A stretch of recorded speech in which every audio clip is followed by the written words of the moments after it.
Buenos días. Estamos hoy en el tercer programa del Club de los Poetas Muertos con una gran invitada como es Leticia Garcés Larrea.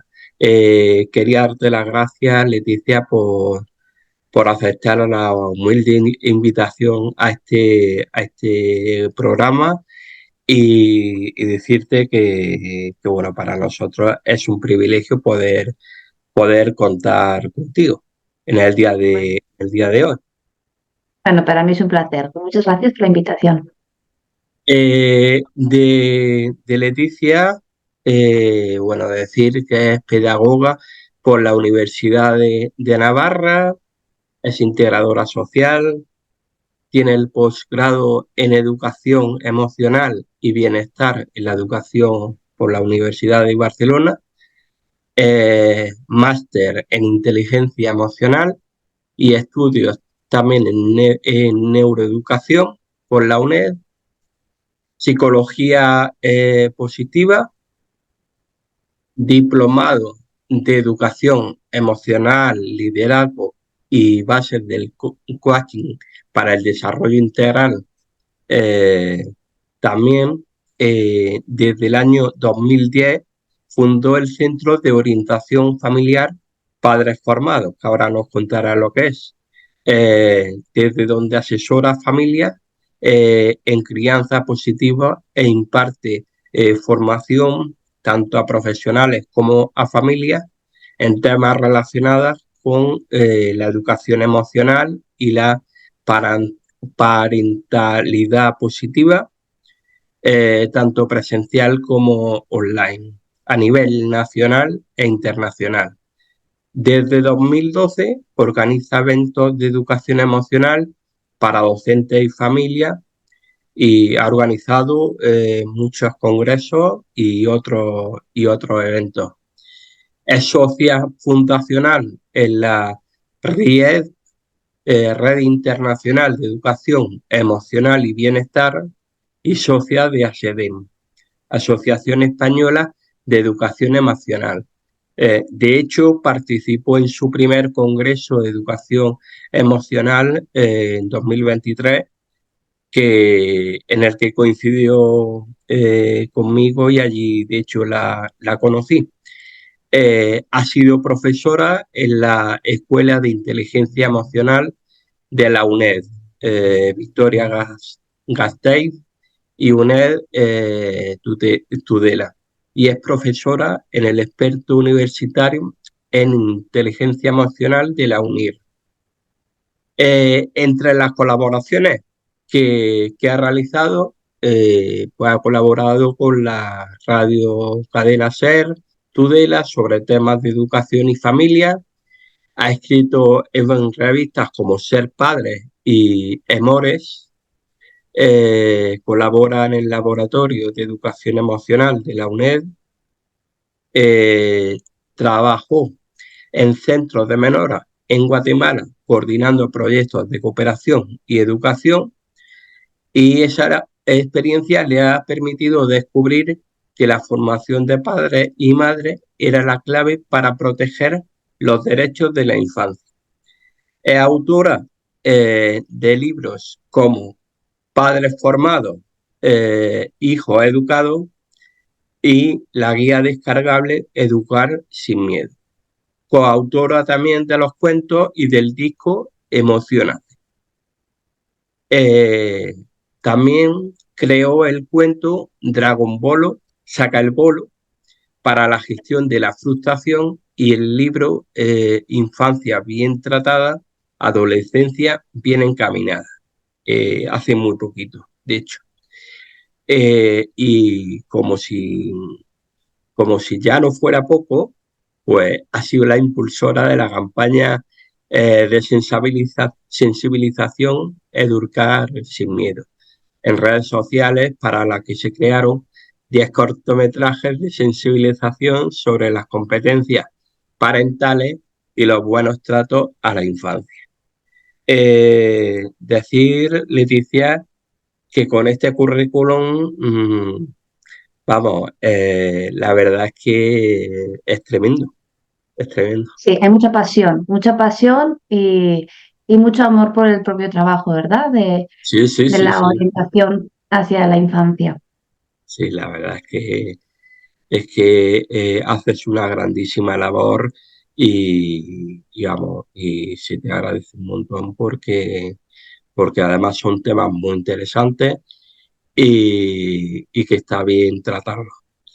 Te quería comentar, para empezar, que cómo surgió la creación de tu centro de orientación Padres Formad.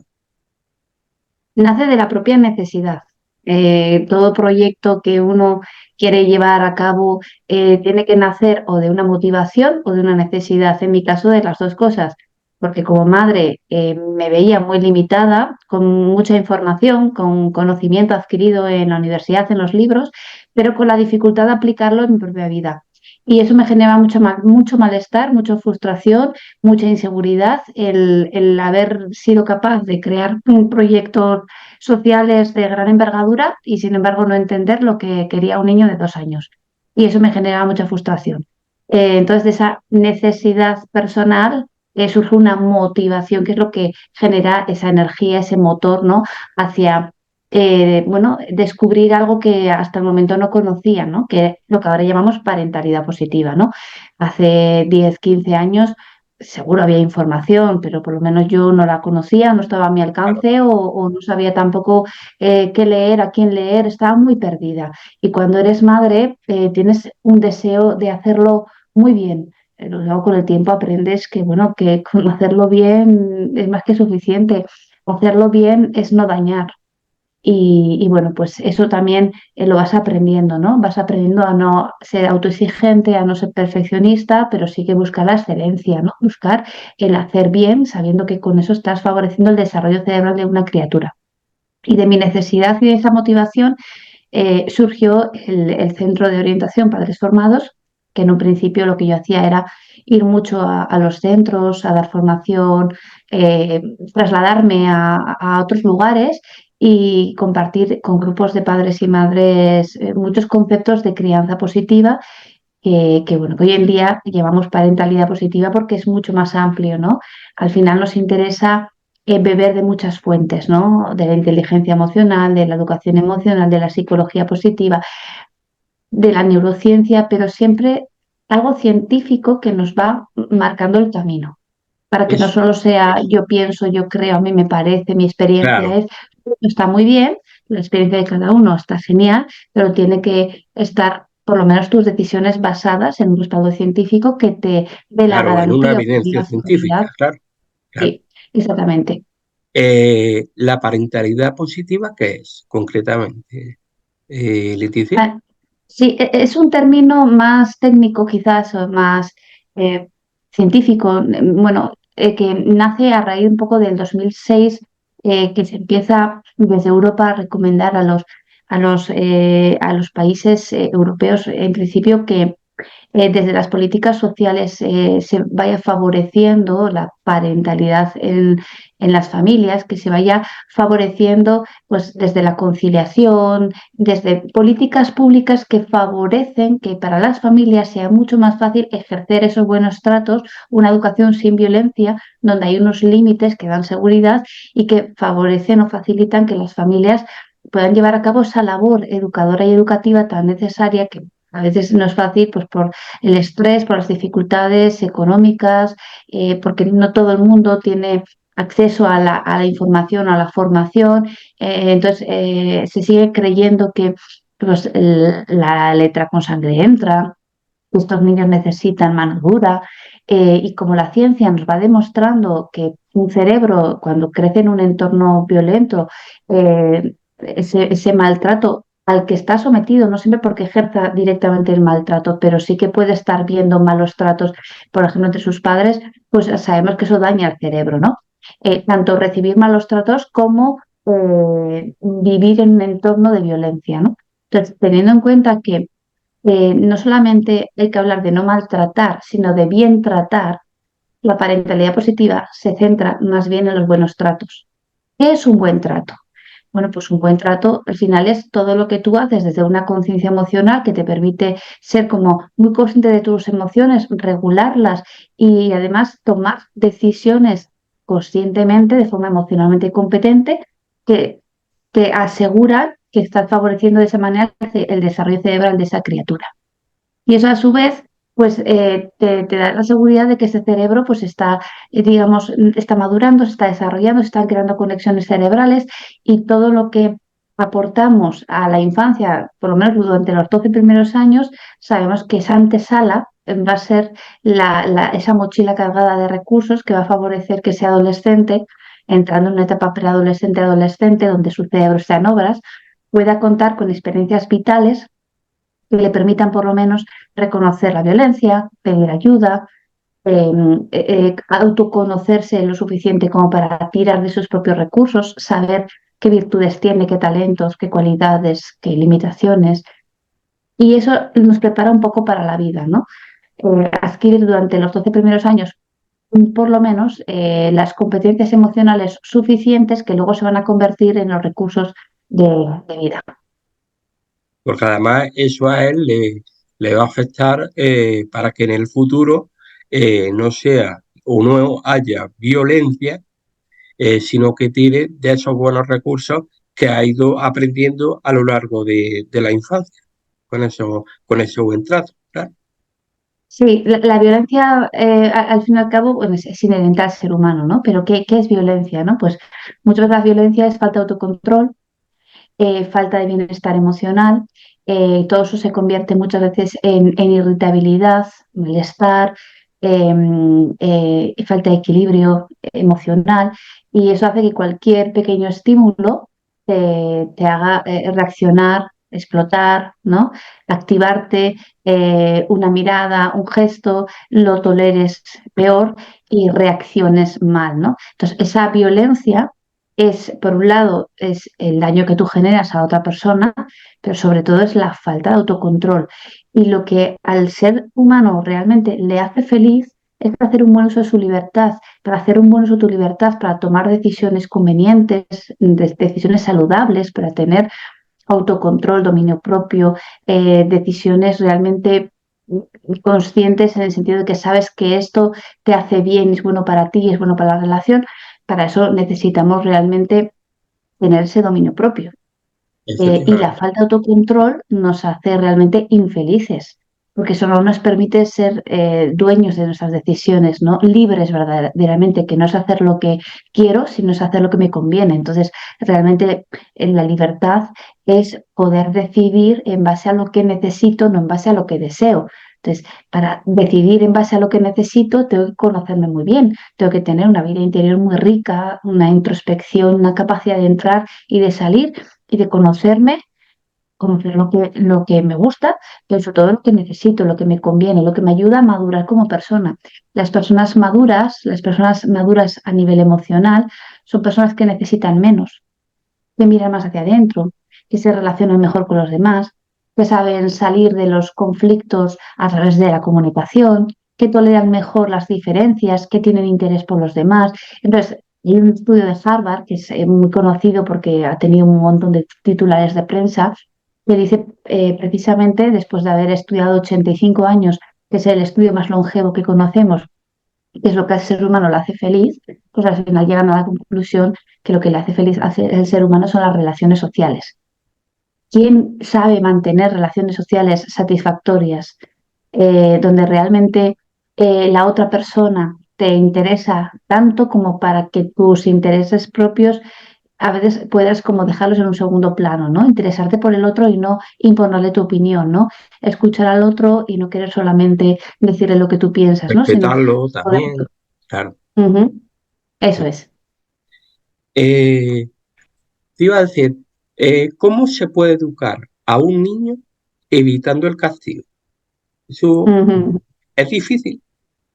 Sí, sí, lo primero te tienes que convencer, esto lo tienes que hacer totalmente convencido de que el castigo no es necesario para educar, que las personas no necesitamos el castigo para aprender, para educarnos en valores humanos. Sí que nos va a tocar asumir el castigo, en una edad en la que ya no estamos, digamos, eh, aprendiendo, sino que ya hemos aprendido y nuestra conducta tiene que ser como reprendida, ¿no? Que es, por ejemplo, cuando ya somos adultos, estamos en la carretera, vamos a una velocidad no permitida y tenemos que asumir una multa. Pues eso es un castigo que no te va a hacer mejor conductor, sino que de alguna manera te tienen que reprender por haberte saltado una norma que pone en peligro a tu vida y la de los demás. Entonces, de alguna manera el castigo lo que te está diciendo es, te has saltado una norma donde te has puesto en peligro y has puesto en peligro a los demás, con lo cual te tengo que recordar reprendiéndote a través de esta multa que has cometido una infracción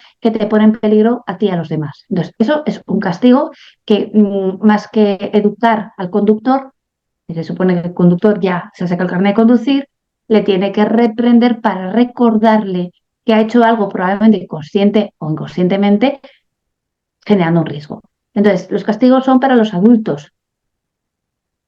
Los niños no necesitan castigos. Los niños necesitan un entorno de seguridad donde el adulto, de la mejor manera posible, porque luego cada uno tiene su temperamento, su forma de ser, sus caracteres, sus prontos, bueno, pues de la mejor manera posible busque que ese niño, esa niña o ese adolescente se haga consciente del daño generado a través de la conducta. Entonces, vamos a poner un ejemplo muy sencillo. Cuando tenemos dos niños o dos hermanos, puede ser edades de 3, 5, 7, 8 años, que en un momento dado están jugando y se agreden, uno le pega al otro, la tendencia siempre es a decirle al que ha pegado, que se ha portado muy mal, a reprenderle duramente para que aprenda que eso no está bien y además se le dice no se pega, ¿no? Y ponemos toda la atención en el que ha agredido cuando desconocemos en realidad el contexto, solo hemos visto la acción concreta, ¿no? Sin embargo, hay alguien que ha sido agredido que es el que realmente necesita ser atendido, porque mientras tú reprendes al agresor, desatiendes al agredido. Entonces, si tú en ese momento, desde ese enfado no consciente, no regulado, un enfado descontrolado, porque te nace proteger al indefenso y te nace atacar al agresor, pues probablemente tomes una decisión que no pienses, porque en ese momento estás en modo amigdalar, tienes la amígdala activada y el prefrontal totalmente bloqueado, y le pones un castigo que no tiene ninguna lógica, ningún sentido, desproporcionado, que puede ser en 2 semanas no vas a ver la tele. Claro, tú misma te das cuenta que tiene que ver la tele con la relación entre hermanos, ¿no? Si por no ver la tele 2 semanas alguien a mí me garantiza que va a aprender habilidades sociales, autocontrol, dominio propio, comunicación asertiva, empatía, escucha activa, madre mía, si a mí alguien me garantiza que en 2 semanas por no ver la tele va a desarrollar estas competencias emocionales, yo no lo castigo 2 semanas, 2 años. 2 años y a los 2 años que me venga el niño con el carné de niño emocionalmente competente, pero nadie te lo puede garantizar, con lo cual yo como madre no puedo desaprovechar una oportunidad fantástica porque los conflictos son el escenario donde desarrollamos las habilidades sociales, las competencias emocionales. Yo como madre no puedo desaprovechar un conflicto que bien gestionado va a favorecer que ese cerebro madure. Con lo cual, cuando yo voy al conflicto, lo primero que hago es trabajar conmigo. Digo, madre mía, cómo estoy nerviosa, enfadada, ¿no? Activadísima, ¿no? Voy a bajar estos niveles de cortisol en sangre porque si no, no voy a poder darle a mi hijo la respuesta que él merece, que es una respuesta que le permita pensar en lo que ha sucedido. Si yo voy y me convierto en una amenaza para él porque todo mi cuerpo se transforma, mi lenguaje no verbal, mis brazos, en la forma de comunicarle, mi tono de voz, mi cara, ese niño se va a poner en modo víctima, digamos, estoy siendo atacado por alguien que es una amenaza, el cerebro lo va a bloquear y en ese momento no va a poder pensar en todo lo que le tengo que decir, que es muy importante para su vida, pero que no lo puede escuchar porque su cerebro está totalmente bloqueado. Entonces, si yo me convierto en una amenaza para mi hijo porque no soy consciente de que el enfado está transformando todo mi cuerpo y me estoy convirtiendo en una amenaza, un estímulo negativo para mi hijo, pues voy a desaprovechar una oportunidad maravillosa para ayudar a mi hijo a ser consciente de que cuando está con su hermano y no le gusta que le quite un juguete o que le pinte su dibujo y ese enfado, ¿no? Digamos, se transforme en rabia, en agresividad, en violencia, si yo no le hago consciente de todo lo que él está viviendo en ese momento y al final lo que hace es usar su cuerpo para defenderse, pues mi hijo no va a poder aprender autocontrol, dominio propio, empatía.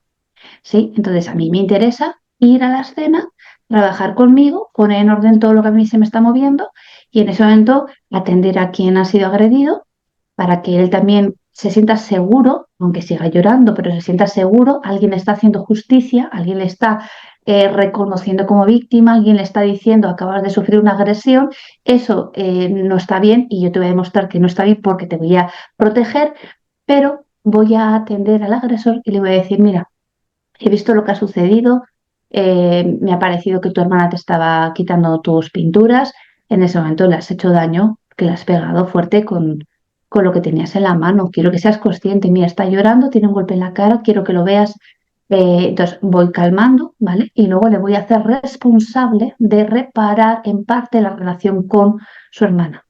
A esto hay que añadirle consecuencias naturales. Y las consecuencias naturales es que a lo mejor su hermana durante toda la tarde no se acerca a su hermano, no quiere preguntarle nada, no quiere jugar con él. ¿Por qué? Porque se está protegiendo en este momento su agresor. Con el tiempo las relaciones van mejorando, aumentan, digamos, en vocabulario emocional, capacidad de gestionar los conflictos de maneras pues, más, eh, digamos, más maduras y llega un momento que ya no me necesitan, solo vienen a contarme cómo han resuelto el conflicto. Efectivamente, porque lo que se busca en muchos casos es eso, que ellos mismos solucionen el conflicto. Pero tienen que ser, Tienen tienen que que haber tener vivido una herramientas experiencia para poder hacerlo, claro. y para Esa, eso han tenido que tener la experiencia de vivir muchos conflictos claro, con una figura de referencia que les da seguridad, que les dice, mira, este es un conflicto, genera malestar, aquí ha sucedido algo que no se puede tolerar, pero mira cómo salimos del conflicto, ¿no? Atiendo al agredido, confronto, hablo y confronto al agresor, le doy la oportunidad de hacerse consciente, le hago responsable de sus acciones y aún así tendrá que asumir alguna consecuencia bien lógica o bien natural, ¿no? Lógica porque a veces se genera un daño que hay que reparar de alguna manera y cuando algo no es reparable, porque igual el daño ha sido con la persona, no es reparable, pues igual hay una consecuencia natural, ¿no? Que es que a lo mejor mi hermana durante toda la tarde ya no quiere jugar conmigo porque se está de alguna manera protegiendo de esa impulsividad que yo tengo, ¿no? claro, pero nos olvidamos sobre todo de tema castigo que no tiene ningún bien positivo, claro, y no sirve para nada en ese momento, claro. No, no es necesario. Si tú quieres realmente que tu hijo aprenda algo, algo positivo para la vida, algo para esa relación, desde luego castigarlo es una opción. La pregunta es si es una buena opción. La opción la tienes porque al final es lo que Claro, conocemos y lo que hemos vivido. Pero yo más bien pienso que el castigo tiene más sentido para un adulto que claro, conscientemente se claro. salta una norma y que se pone en peligro y pone en peligro a otras personas y hay que reprenderle y decirle, no, mira, acabas de pasarte esta señal y entonces ahí tiene sentido porque es te recuerdo y te reprendo. Pero al niño hay que darle la oportunidad de aprender. Efectivamente. Eh, Iba a comentar, ¿qué recursos tienen los padres ante situaciones adversas con los hijos? ¿A dónde pueden recurrir también? Recursos a nivel personal cuando no saben educar a sus hijos, Sí, ¿sí? Vale, mira, me gusta explicar que hay que formarse para todo en la vida, para una profesión, pero los padres, nos convertimos en padres en el momento en el que tenemos un hijo en brazos, ¿no? Pues a ti te convierte en padre tu hijo. Tú hasta que no tienes un hijo no eres padre. Te convierte en padre o madre tu hijo o tu hija. Pero luego el rol de educador como padre, ese sí que lo tienes que desarrollar. Y no se trata de ser un buen padre. Se trata de que sepas que lo que estás haciendo realmente es lo que hace bien a tu hijo. No, no se trata de hacer las cosas bien o mal. Dice Winnicott que con que seamos madres suficientemente buenas es más que suficiente, ¿vale? Madres suficientemente buenas que no buscan la perfección, pero bueno, sí la excelencia, no buscan hacer las cosas perfectas, ¿no? Porque eso genera mucho estrés, pero cuando hablamos de hacer las cosas bien, hablamos de saber que ese bien que estoy haciendo realmente está favoreciendo el desarrollo cerebral de un niño. Entonces, para saber que lo que hago está bien, me tengo que formar, actualizarme, tengo que leer, tengo que llenar mi mente de información. Entonces, un libro puede ser un buen acompañante, porque lo tengo en la mesilla de casa y en cualquier momento lo puedo leer, ¿no?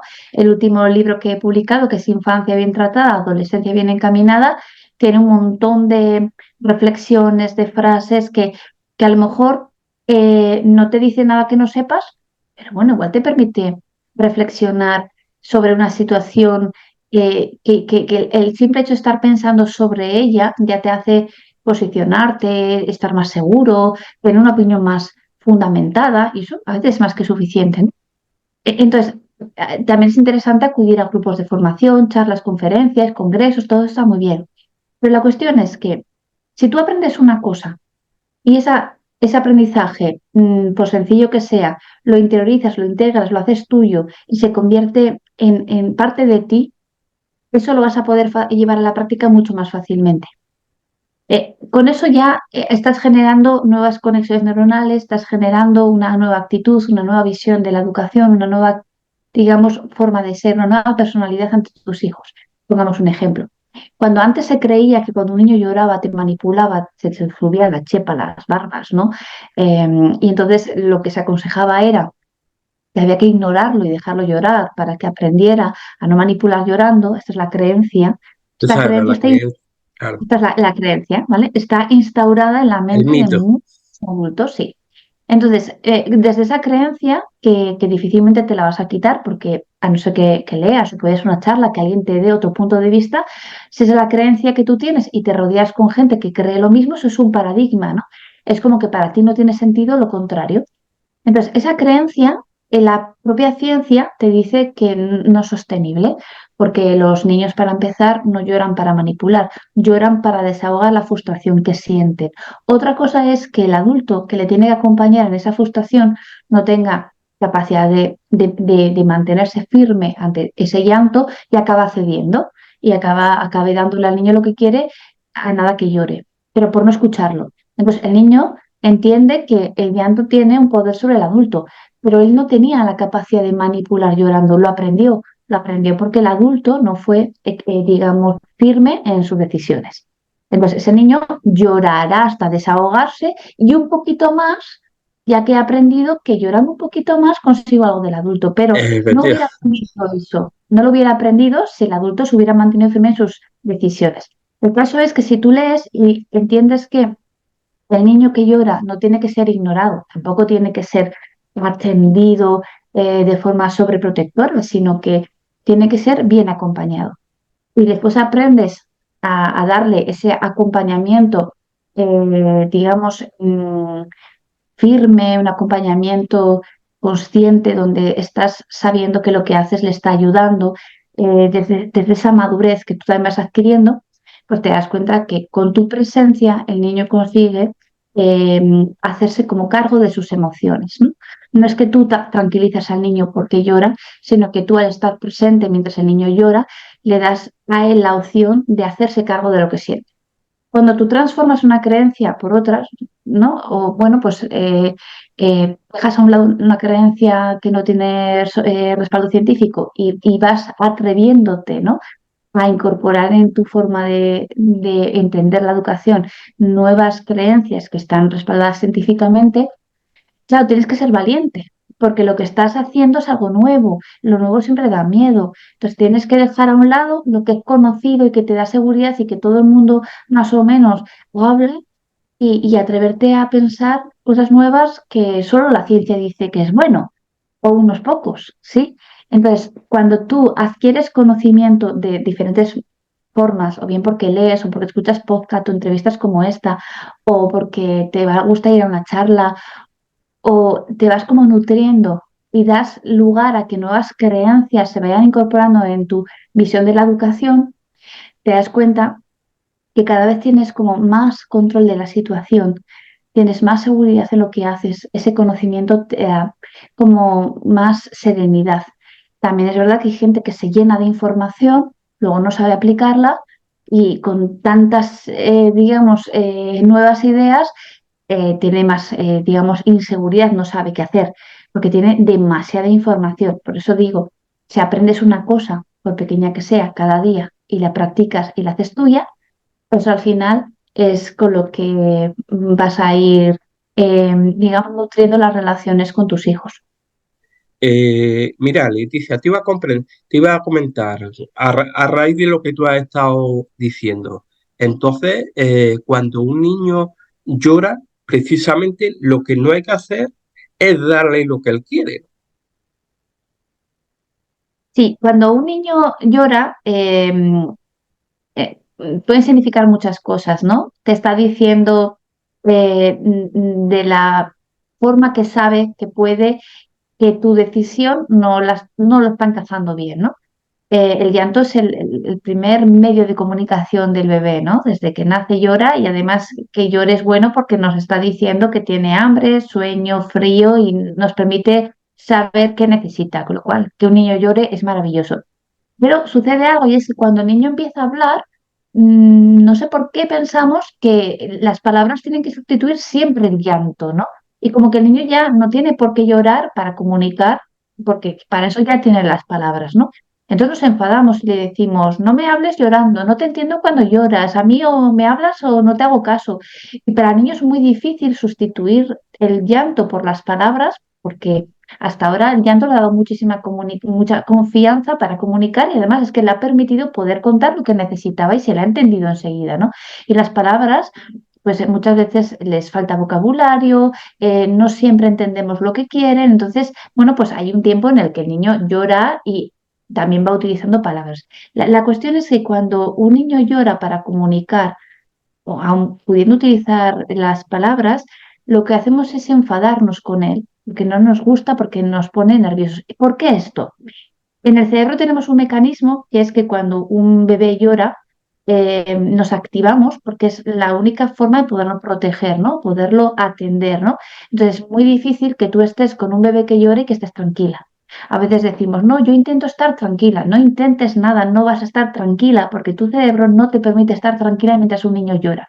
Entonces, más bien tenemos que aprender a comunicarnos con nosotras mismas, ¿no?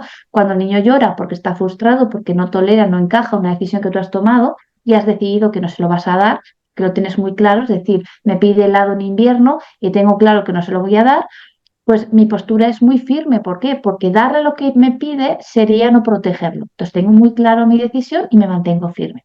Mi cerebro no puede estar tranquilo mientras mi hijo llora, pero yo sí. Entonces, mi amígdala se activa, me dice, no, tu hijo tiene una necesidad, atiéndelo, y yo le tengo que decir a mi amígdala con mi prefrontal, gracias amígdala por avisarme de que mi hijo está en peligro porque le oyes llorar, pero yo te digo a ti que mi hijo no corre ningún peligro porque llora porque quiere algo que no necesita. Así que tranquila, te puedes calmar. Entonces la amígdala no se va a calmar a la primera, te va a volver a insistir, oye, oye, que tu hijo está llorando, atiéndelo, atiéndelo, y te va a poner muy nerviosa, atiéndelo, atiéndelo para que deje de llorar, porque cuando el niño deja de llorar, tu cerebro entiende que el niño está bien. Y entonces tú le tienes que volver a decir a tu amígdala, muchas gracias amígdala, haces muy bien tu función. Cada vez que el niño llora, tú te activas, lo haces muy bien, pero yo te digo a ti que mi hijo está bien, está seguro, está protegido, no necesita nada, está llorando para desahogarse. Es decir, los niños al principio lloran para comunicar y luego empiezan a llorar para desahogarse, pero estoy yo, lo estoy atendiendo. Y la amígdala dice, ah, sí, me puedo calmar. ¿Sí? Entonces, de alguna manera este ejercicio nos permite aprender a comunicarnos con nuestra propia amígdala cuando nuestros hijos se están comunicando a través del llanto para decirnos no lo que necesitan, sino que no toleran o no encajan bien que no les demos lo que desean. Cuando tú esto lo Exacto. entiendes, al final negarle a tu hijo algo que no necesita te da mucha seguridad. Y entonces que llore no es un problema. Lo verdaderamente dramático es no que un niño llore, es decir, cuando un niño llora, no haya un adulto lo suficientemente emocionalmente competente como para entender que ese llanto no es una amenaza para mí. Porque ¿qué nos pasa? Que nos activamos también a nivel cerebral y al final acabamos defendiéndonos de nuestros propios hijos, atacándolos, gritándoles o zarandeándolos porque los vivimos como una amenaza. Entonces, lo verdaderamente dramático no es que un niño llore o que llore para manipular o que llore exageradamente, sino que Claro. cuando lo haga yo no sepa entender que eso no es una amenaza para mí, sino que eso es algo que mi hijo tiene que vivir, que tiene que madurar y que para hacerlo yo tengo que estar cerca, no tranquila, porque tranquila no voy a poder estar, pero bueno, lo suficientemente segura de mi postura como para poderme equilibrar. Entonces, claro, ¿me equilibro cómo es esto? Pues me enfado un poco, pero me hago consciente, entonces me tranquilizo. Y entonces siempre estoy como en un equilibrándome para no acabar reaccionando y siendo violenta con el ser que más amo en este mundo, ¿no? ¿Cuáles crees tú que son los principales obstáculos que deben afrontar los padres actualmente? Vale, mira, yo diría que uno es el propio estrés, el estrés bueno, que tiene el día a día, ¿no? Porque tenemos que asumir una serie de responsabilidades, el propio trabajo. Hay trabajos que son estresantes, pero la persona los lleva bastante bien y aunque el trabajo sea estresante, a lo mejor ese estrés no puede con él, ¿no? Hay otros trabajos que no son muy estresantes, pero no son tampoco estimulantes y entonces acaban generando desmotivación y entonces llega el domingo y la persona no quiere ir a trabajar, ¿no? O incluso hay trabajos que en un principio eran muy pasionales, ¿no? Como es la docencia, ¿no? Pero llega un momento que ese docente está quemado, está totalmente desilusionado y ir a trabajar le supone un gran esfuerzo, ¿no? Pero luego también está el estrés que yo me genero a mí misma por mis altas expectativas. Entonces, hay como un estrés que yo puedo aprender más o menos a sobrellevar, pues como aumentando recursos para poder llevar el trabajo, tratando también mis heridas o haciendo terapia o buscando ayuda para ese trabajo que me apasionaba que no me termine de quemar. Bueno, pero luego hay un estrés que es el que yo me genero a mí misma porque me marco unos objetivos que van más allá de lo que el niño puede dar, porque tengo unas expectativas altísimas, porque quiero que mi hijo haga lo que yo no pude hacer, o porque creo que los niños a cierta edad deberían de ser, hacer, alcanzar. Entonces, les acabo también como exigiendo y para exigirles me autoexijo y al final se genera un estrés que tiene que ver más con mis altas expectativas que con otra cosa, ¿no? Entonces, vamos sumando diferentes tipos de estrés, ¿no? El propio del día a día, las preocupaciones, las situaciones personales, las dificultades de pareja, el trabajo, el no llegar a fin de mes, dificultades o duelos o pérdidas de trabajo, bueno, eso. Y luego aparte yo como madre tengo unas expectativas que mi hijo de alguna manera no cumple, ¿no? O no llega. Y eso a mí me genera cierta frustración. O me comparo con los hijos de otras familias, o me comparo con otras madres. Y ahí eso es una gran dificultad, ¿vale?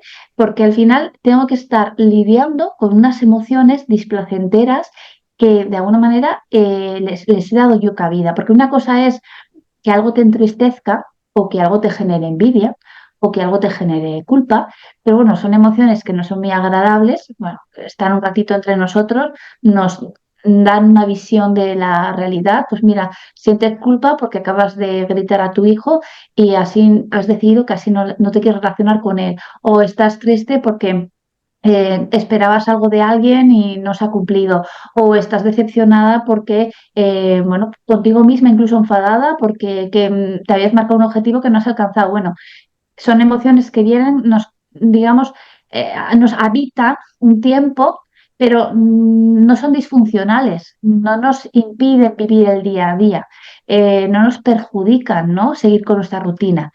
Pero hay otras emociones que se quedan con nosotros como más tiempo del que realmente sería conveniente para que cumplan su función, ¿no? Para que me digan que tengo que aprender o que tengo que encajar o que tengo que, digamos, entender, ¿no? Entonces, esas emociones empiezan a ser disfuncionales, me impiden vivir el día a día, digamos, con facilidad. Entonces, claro, cuando no solamente estoy triste, sino que ya entramos en una depresión, no solamente tengo miedo, sino que generamos ansiedad, no solamente siento culpa, sino que estoy en una rumiación continua, entonces ahí ya hay un maltrato continuo hacia mi propia persona.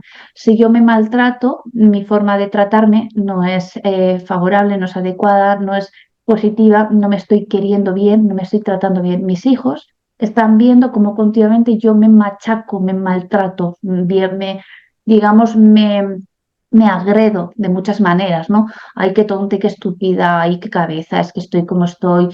Entonces, mis hijos, ¿qué aprenden? Aprenden una forma de relacionarse con uno mismo desde, digamos, la violencia, ¿no? Con lo cual, ¿qué necesitan los padres, no? ¿A qué obstáculos se están enfrentando? Se están enfrentando a un estrés no solamente del día a día, con pocos recursos, sino un estrés generado por mis altas expectativas, por ejemplo, ¿no? Y luego muchas veces a la baja tolerancia a la frustración o a la falta de gestión emocional, que hace que algunas emociones que son interesantísimas, que nos dan información, que son, digamos, que tienen una función, al estar más tiempo del que deberían en nosotros, nos habitan, eh, pero ya de forma disfuncional, ¿no? Entonces, ahí veo yo varias dificultades, ¿no? Y madres y padres que tienen baja autoestima y que su forma de relacionarse consigo mismos es pues un mal testimonio para los hijos, ¿no? Es bueno, según tu punto de vista, que los hijos vean cuando los padres están mal anímicamente. Sí, a ver, sí, sí es bueno que los hijos eh, nos vean en nuestros mejores momentos y en nuestros peores momentos. ¿Por qué? Porque pueden ver también a sus padres luchando por salir adelante. Incluso cuando los padres discutimos, a mí me parece que es necesario que nos vean discutir, que nos vean llorar. ¿Por qué? Entendiendo que cuando yo lloro me estoy enfrentando a una situación difícil, mis hijos están viendo cómo la estoy, digamos, gestionando. Cuando yo discuto con mi pareja, hay que entender que discutir, ¿vale? No es eh, reñir faltándose al respeto, ¿no? Es discutir un tema donde también yo escucho, pregunto, expreso lo que siento, me intereso, me enfado y entonces pido un tiempo, me voy, pero luego retomo la conversación. Entonces, claro, no son dos personas riñendo sin respetarse, sin escucharse, incluso faltándose al respeto, son dos personas intentando entenderse de la mejor manera posible. Entonces, eso los niños lo ven. ¿Qué ven? Pues a sus padres con dificultades para llegar a acuerdos, pero haciendo esfuerzos por entenderse. Eso es un aprendizaje. Los niños también cuando discuten, pues la primera reacción a lo mejor es insultarse o agredirse, pero luego llega Exacto. un mediador, les ayuda a darse cuenta, oye, mira, aquí tenéis un problema, la forma de resolverlo no es la mejor, vamos a ver cómo lo solucionamos y entonces nos vamos entrenando la regulación emocional, en la gestión de los conflictos. Entonces, unos padres lo mismo. Cuando estamos, digamos, anímicamente eh, bajos de ánimo, los niños lo que ven es que tomamos decisiones, ¿no? ¿Qué hago? ¿Me quedo en mi casa encerrada sin hacer nada o me voy a pasear, me voy a andar, muevo las piernas, ¿no? Me oxigeno, busco el sol, pienso, lloro, leo un poco. Es decir, los niños lo que ven es diferentes formas de vivir la tristeza, el malestar o el ánimo. Entonces, ¿qué van a ver? Una persona luchando por equilibrarse. Que al principio no tengo energía y me tumbo en el sofá y no me muevo. Bueno, pues eso no va a ser eterno, va a ser al principio en lo que cojo un poco de fuerza, luego ya me activaré, luego ya moveré lo que son las manos, los pies y la mente. Leer, ¿vale? Hacer algo manual, me pongo a lo mejor a cocinar, a regar las plantas o me pongo a hacer algo manual que me activa el cerebro o mover las piernas, ¿no? Claro. ¿Cuáles son los retos de la infancia y y de la adolescencia que tú crees que deben superar hoy en día los hijos? Los hijos, los retos que tienen que superar los hijos. Pues para mí un reto es que, como hablamos siempre de la genética y el ambiente, ¿no? Entonces, Sí, hay niños que tienen una genética, un temperamento determinado y luego se desarrolla en un ambiente concreto. Entonces, hay que ver esa combinación, ¿no? Si yo nazco con un temperamento muy fuerte, digamos, que a mí me gusta explicarlo, temperamento difícil porque tienen dificultad para adaptarse a los cambios, ¿no?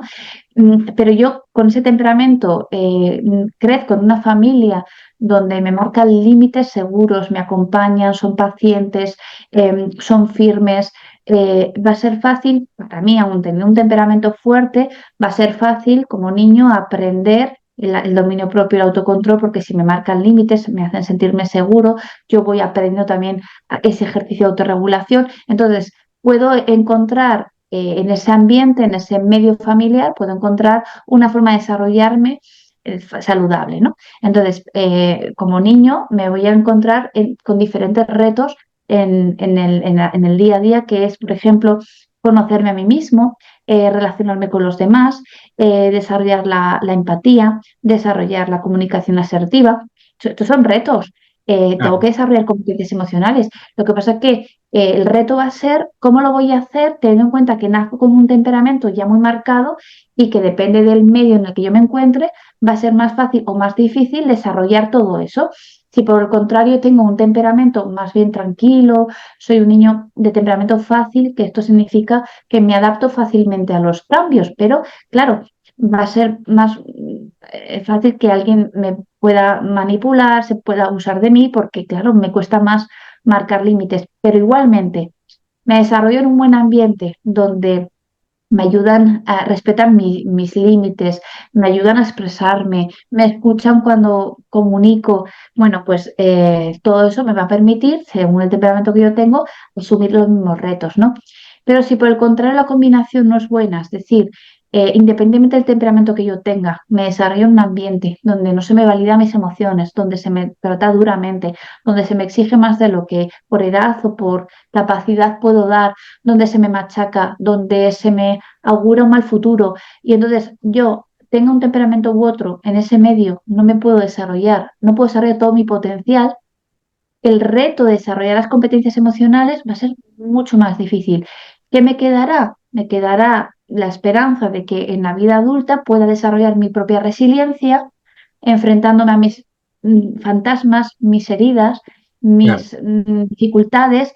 Y en el caso de que yo de adulto encuentre un entorno, una red que me apoye, que me anime, que me ayude o me animen a hacer terapia y yo tenga un apoyo familiar que yo haya construido, ¿no? O una red de apoyo que yo tenga para poder seguir esa terapia, porque la terapia no es ir el primer día, es aguantar hasta el último, es hacer un proceso. No todo el mundo va a terapia, todo el mundo necesitamos hacer terapia, todo el mundo necesitamos, digamos, sanar. No todo el mundo necesita el terapeuta, pero hacer terapia todo el mundo necesitamos. Entonces, en ese caso, nos quedará ese adulto que, teniendo en cuenta la infancia que haya tenido, se tendrá que enfrentar a sus heridas y hacer ese proceso de sanación y desarrollar su propia resiliencia, ¿no? Y es posible, si la persona ha nacido en un ambiente hostil y bueno, a lo largo de los años le ha sido complicado mantenerse en una situación óptima, poder salir de ahí. Sabemos que sí es posible, pero que es difícil. Pero sí es posible. Es decir, afortunadamente la ciencia, pues la teoría de la resiliencia, ¿no? De Boris Ciblik, bueno, entendió también que venimos de un apego determinado, ¿no? Pues los niños que han desarrollado un apego inseguro van a tener más dificultades para relacionarse con los demás. Pero aunque tengan más dificultades, no podemos decir que no es posible. Tenemos que decir, es posible, pero te va a costar más. Es posible, pero vas a necesitar más apoyos. Es posible, pero te va a doler mucho. Es posible, pero va a ser, digamos, costoso, largo. ¿Por qué? Porque hay que enfrentarse a muchos recuerdos dolorosos, a muchas experiencias traumáticas y eso duele muchísimo. Y para enfrentarse al dolor hay que ser muy valiente, muy valiente.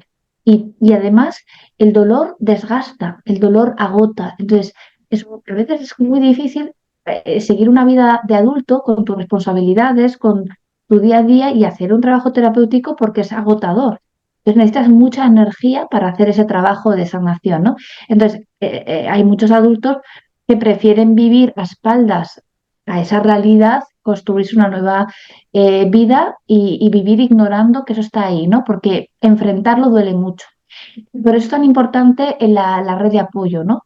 Te puedes encontrar en tu vida a lo mejor una pareja que te da mucha seguridad, en quien te apoyas muy bien y construís una relación de confianza donde os apoyéis mutuamente y a lo mejor en esa relación donde te sientes segura puedes enfrentarte a tus heridas, ¿no? La cuestión es que la ciencia lo que nos dice es que sí podemos sanar y construir una nueva personalidad y enfrentarnos a nuestras heridas de la infancia, pero desde luego el precio hay que pagarlo. Y el precio es, esto duele mucho, esto agota muchísimo, los recuerdos de la infancia pesan y sola no puedo. Tiene que ser con apoyo, pero apoyo no solamente terapéutico, sino apoyo de amistades, de red de apoyo, de familia.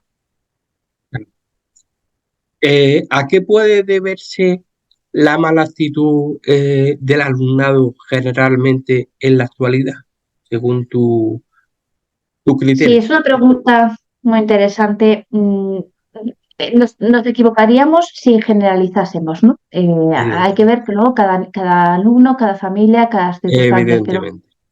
pero así como de primera sí que podemos decir que un niño que está bien a nivel emocional, que tiene un entorno seguro, donde ha establecido un apego seguro, unos vínculos afectivos sanos, donde tiene confianza, puede hablar en casa, se le escucha, se le atiende, donde tiene un entorno rico, estimulante, donde hace extraescolares que tienen que ver con sus gustos, sus talentos, no que a lo mejor estudie música sin que le guste porque sus padres quieren que aprenda un instrumento, sino porque realmente tiene pasión por la música. Bueno, entonces, es muy difícil que un niño en un ambiente más o menos estimulante, de respeto y buen trato, a través del comportamiento, tenga un comportamiento disruptivo porque no tiene malestar que sacar, Claro. porque hay más bien equilibrio.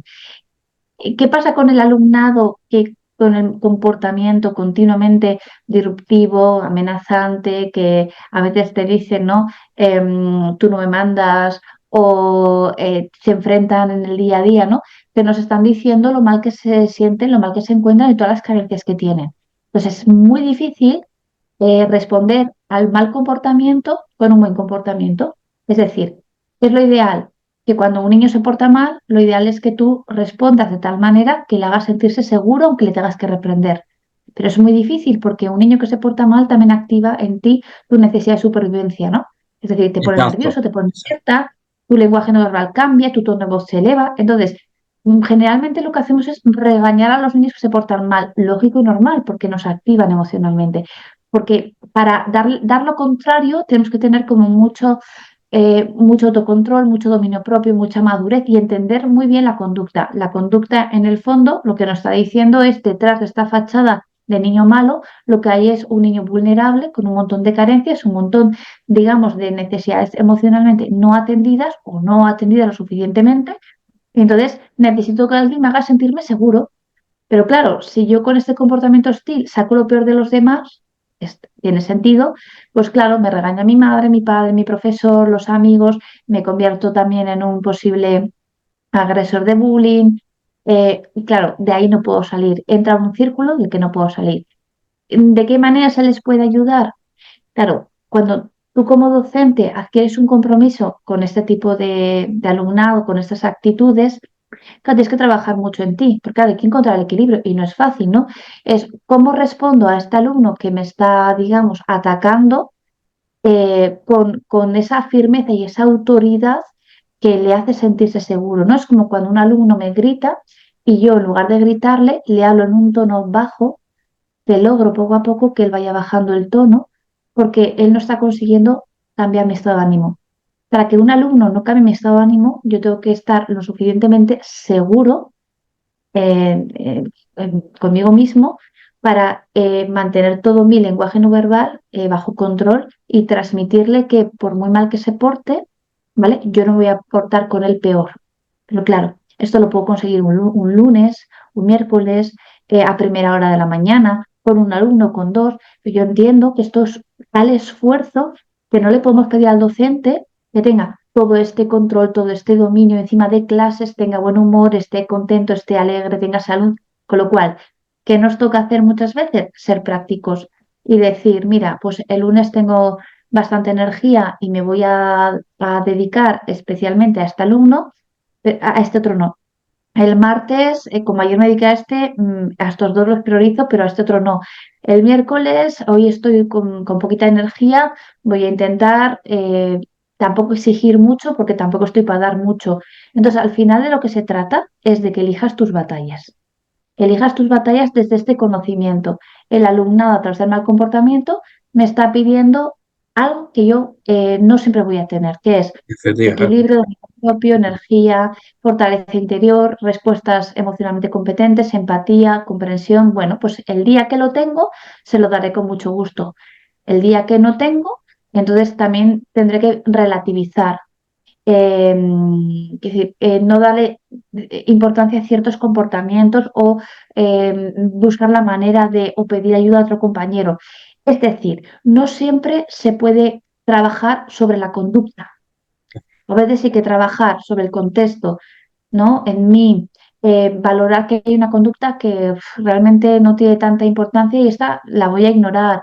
Entonces, en todo eso que vamos haciendo, te vas dando cuenta que vas vinculando con ese alumno, vas conectando con él se va sintiendo seguro contigo, su comportamiento disruptivo va disminuyendo, de repente se acerca a ti, te recibe un contacto o bueno, un abrazo o una sonrisa y a lo mejor al final de curso pues lo tienes de aliado. Te iba a preguntar, Leticia, ¿cuál ha sido tu mayor logro a nivel personal? A nivel personal, a nivel profesional, bueno, a nivel personal, quizás haber conseguido ser la madre que deseaba ser. Es posible. Para mí que es, esto siempre es algo que desea la gente, ¿no? De hecho, cuando me piden que dedique mi libro, es una de las dedicatorias que más pongo, ¿no? Deseo que hagas las reflexiones que necesitas para ser la madre que deseas ser, no la que debes de ser, no, la que tú deseas ser, ¿no? Pero para mí es un deseo cumplido, ¿no? Haber alcanzado, o por lo menos poder vivir la maternidad que yo deseo vivir. ¿Qué maternidad es esa? Una maternidad con bastante paz interior, con bastante serenidad, con bastante confianza, donde sé dar sentido a la culpa cuando me viene, sé vivir la tristeza, la añoranza, los duelos, las pérdidas, desde la confianza, donde al tomar decisiones no tengo problema con equivocarme, puedo rectificar, ¿no? Pues puedo decidir algo y luego valorar que me he equivocado y cambiar de opinión y hablarlo y entonces que no falte pues la comunicación, la escucha activa y la empatía, por ejemplo, en las relaciones con mis hijos. Entonces, el haber llegado a vivir una maternidad que para mí es satisfactoria, que es la mía, no me importa tanto recibir un juicio, una crítica o una opinión o eh, algo externo que me pueda desequilibrar porque creo que he alcanzado el nivel de satisfacción que deseo tener ante la maternidad que estoy viviendo. Entonces, para Ya. mí ese es uno de mis mayores logros a nivel personal. Y a A nivel nivel profesional, profesional y a nivel sería profesional, poder trabajar de lo que realmente me apasiona porque me hace inmensamente feliz. O sea, yo podría hacer muchas otras cosas porque al final pues todos tenemos capacidades y si no aprendemos, ¿no? No desprecio ninguna profesión, algunas las admiro porque me parece que son complicadísimas, pero desde luego la que yo hago, que es orientar a padres y madres en la crianza para que puedan alcanzar esa maternidad, maternidad que desean tener, que les da satisfacción y que les conecta con emociones placenteras, ¿no? Con emociones muy, muy profundas, muy del ser, ¿no? De vivir en paz. Pues me da mucha satisfacción poder tener ese propósito de vida muy identificado, ese ikigai, ¿no? Ese eh, hacer lo que realmente sabes hacer, te gusta hacer, te da satisfacción y además sabes que es un bien para los demás, ¿no? Que es algo que ayuda a los demás. Entonces, cuando a nivel personal vives con esa serenidad, o por lo menos, ¿no? La acabas encontrando. O sea, la vida no es esto, ¿no? Pero claro. bueno, puede ser esto y está bien también, ¿no? Ya está bien. O sea, al final nos vamos equilibrando, ¿no? Y a nivel profesional, hago lo que realmente me apasiona, lo que sé Está hacer claro. y quieres. pues al final dices, ¿y qué más quiero? A mí con esto lo tengo, si Que no todo, casi todo, ¿no? además que te llena, es una Sí, profesión muchísimo. que te llena y como persona pues estás completa, te Sí, complementa, eso es verdad. Eso es efectivamente. verdad. Pues Leticia, decirte que ha sido un verdadero placer poder contar contigo aquí en el Club de los Poetas Muertos, que ha sido un tiempo maravilloso que he disfrutado eh, como oyente y seguro que los que nos escuchan y los que van a ver también lo van a disfrutar. Y nada, ha sido un privilegio y gracias por habernos dedicado un poquito de tu tiempo para poder charlar contigo. Bueno, pues Eh, te diré que el placer es mío, que el agradecimiento inmenso es mío también, por supuesto que sí. pues muchas gracias y seguramente que en otra ocasión tendremos el gusto de coincidir otra vez. Seguro que sí. Un abrazo y espero que de aquí saque cada uno lo que necesite para vivir esa maternidad que les dé esa satisfacción plena. Pues ya está, nos vemos.